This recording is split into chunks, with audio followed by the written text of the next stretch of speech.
The courtroom was so quiet you could hear the tick of the old brass clock above the judge's bench. Every eye was locked on the front row, where Senator John Kennedy sat stiffly, his hands folded over a worn notebook he carried everywhere. Across the aisle, a woman rose with a determined stride, her heels clacking on the polished floor. Her name was Claire Donovan, a lifelong activist, respected professor, and a proud liberal who had built her reputation on taking powerful men to task. And today, she was about to make the biggest challenge of her life. She had filed a formal petition to force Kennedy out of his Senate seat. From the moment Claire spoke, her voice rang like a bell. She accused Kennedy of being out of touch, of holding back progress, of clinging to values she called outdated. The room seemed to swell with her energy, as though she had gathered the frustration of thousands of people who felt unheard and funneled it into her words.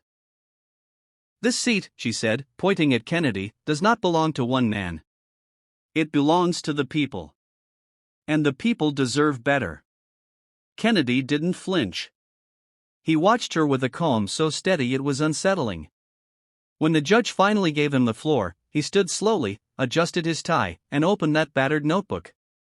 His first words weren't an attack. They were a story. He spoke about growing up in Louisiana, about his father teaching him that a man's word was his bond, about watching neighbors gather after floods to rebuild each other's homes without asking who voted for whom. He spoke about sitting with farmers at their kitchen tables, listening to mothers cry about the cost of medicine, about veterans who whispered their pain in late-night phone calls. "This seat," Kennedy said softly, "isn't about me. It's about carrying their stories, their struggles, their hope, into this chamber. I may not always be perfect, but I have never forgotten who I serve." The courtroom stirred. Some nodded. Some frowned. Claire wasn't moved, at least not yet. She rose again, sharper this time, accusing him of masking stubbornness as principle. She insisted that change required boldness, not nostalgia.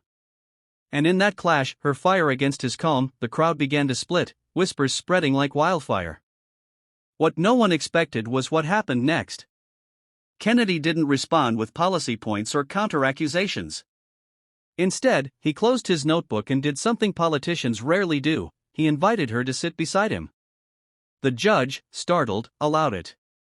Kennedy leaned toward Claire and said quietly, "If you believe I've failed these people, then walk with me. Not just today, but to the towns I visit, the churches I sit in, the schools I read to. If you still believe I don't belong here after seeing them with me, then I'll step down myself." The room gasped. Even Claire froze. It wasn't a clever tactic, it felt raw, unplanned, almost reckless. Yet something about it pierced through her anger. Against her instincts, she